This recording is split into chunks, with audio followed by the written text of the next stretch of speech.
have been exhausted. Not by work, not by failure, not by the weight of everything on your plate. You have been exhausted by something far more invisible than any of those things. You have been exhausted by the performance, the constant, relentless, invisible performance of being a person that other people approve of, monitoring how you appear, replaying what you said, wondering if they noticed, wondering if they judged, wondering if they care. And here is the most important thing you will hear today. They don't. Not the way you think they do. Not the way you have spent years, maybe your entire life, building your emotional world around.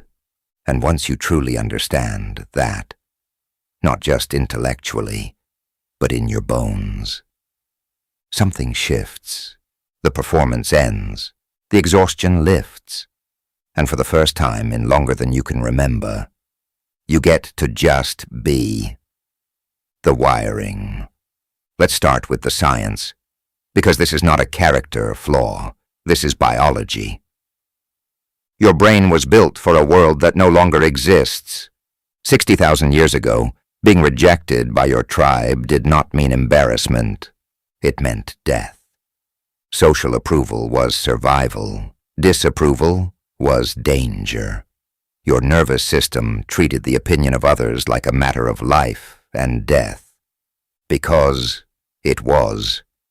That wiring has not been updated. Your brain still fires the same alarm when someone ignores your message as it did when an ancestor was cast out of the group. The same cortisol, the same anxiety, the same desperate scanning for signs of acceptance or rejection. But you are not in a tribe of 30 people fighting for survival.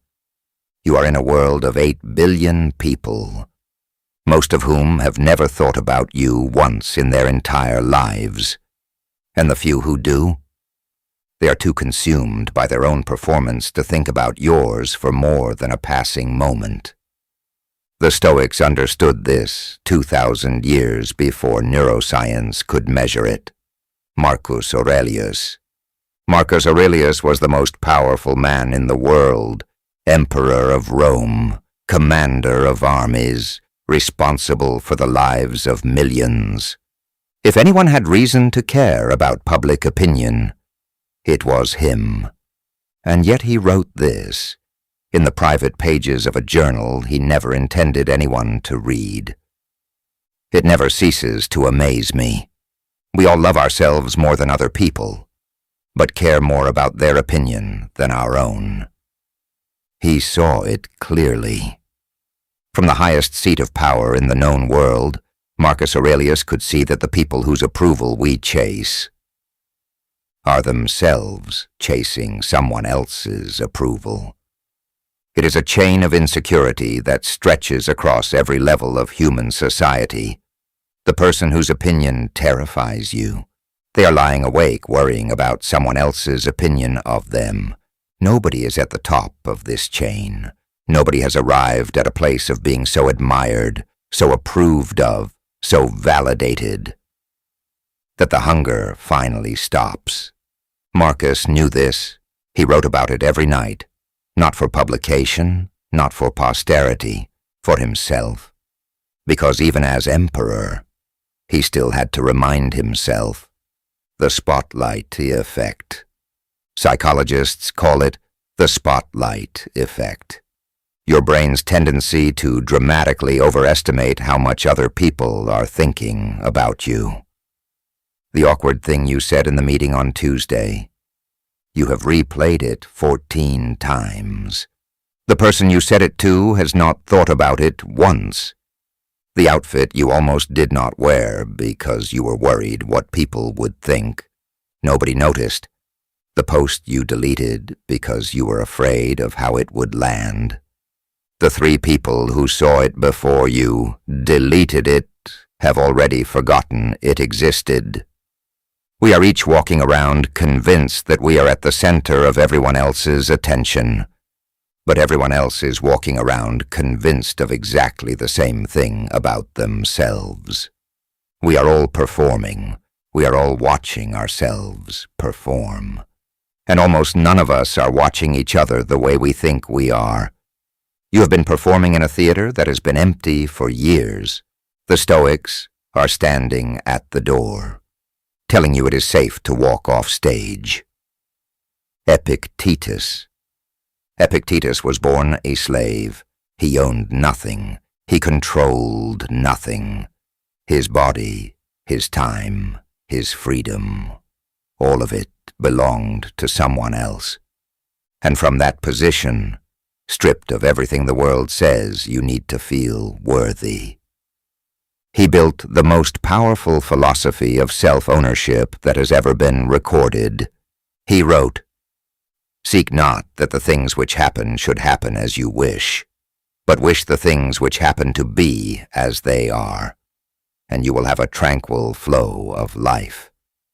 When you have nothing, you learn fast. The only thing that was ever truly yours was never your reputation.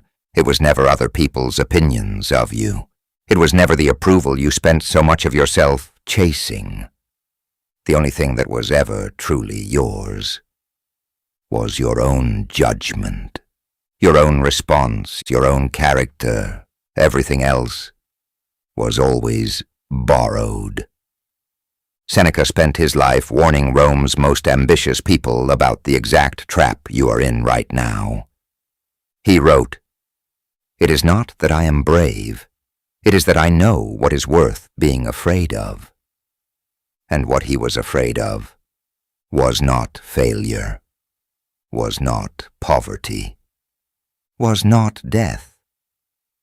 He was afraid of spending a life chasing the crowd's approval and arriving at the end of it having never once lived for himself.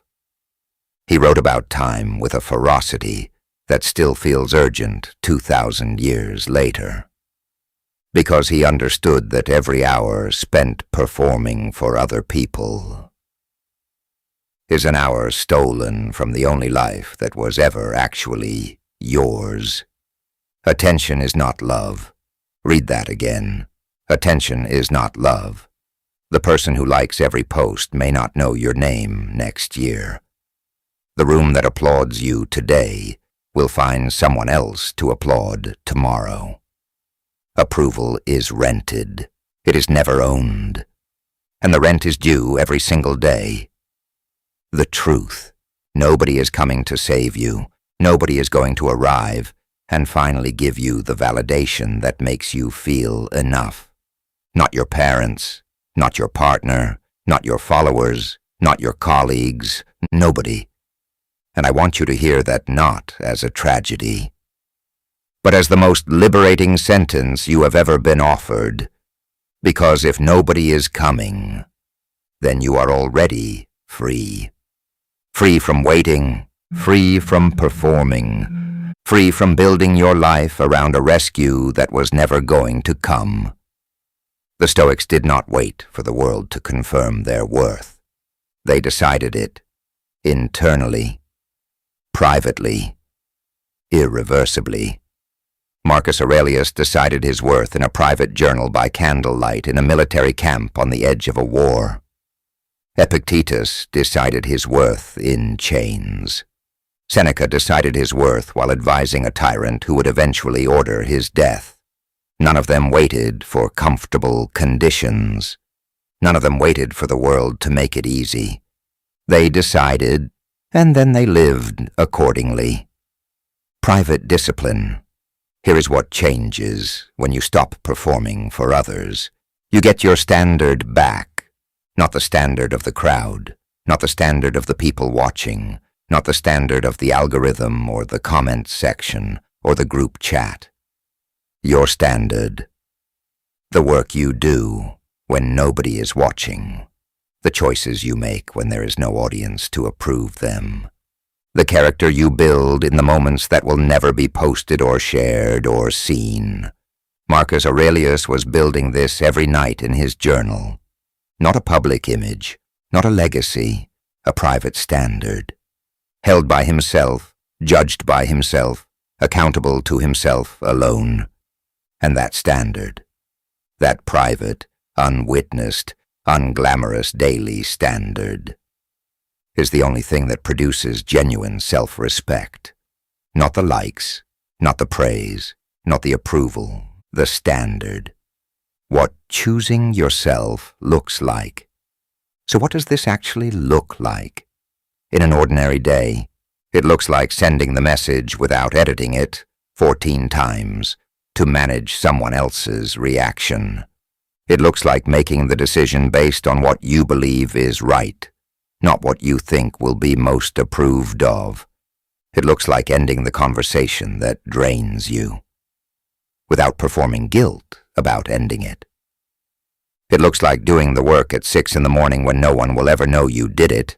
It looks like resting without justifying the rest to anyone. It looks like wearing the thing, saying the thing, choosing the thing. Not because it will be approved, but because it is yours. Choosing yourself is not dramatic. It is not a grand announcement or a public declaration. It is a quiet, daily, private decision. To stop outsourcing the authority over your own life to people who were never qualified to hold it. Let the silence do the work. Marcus Aurelius wrote his journal in a military camp. Not for you, not for history, not for approval, for himself.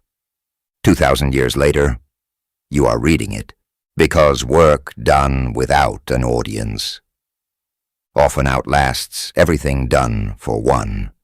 Nobody is thinking about you the way you think they do.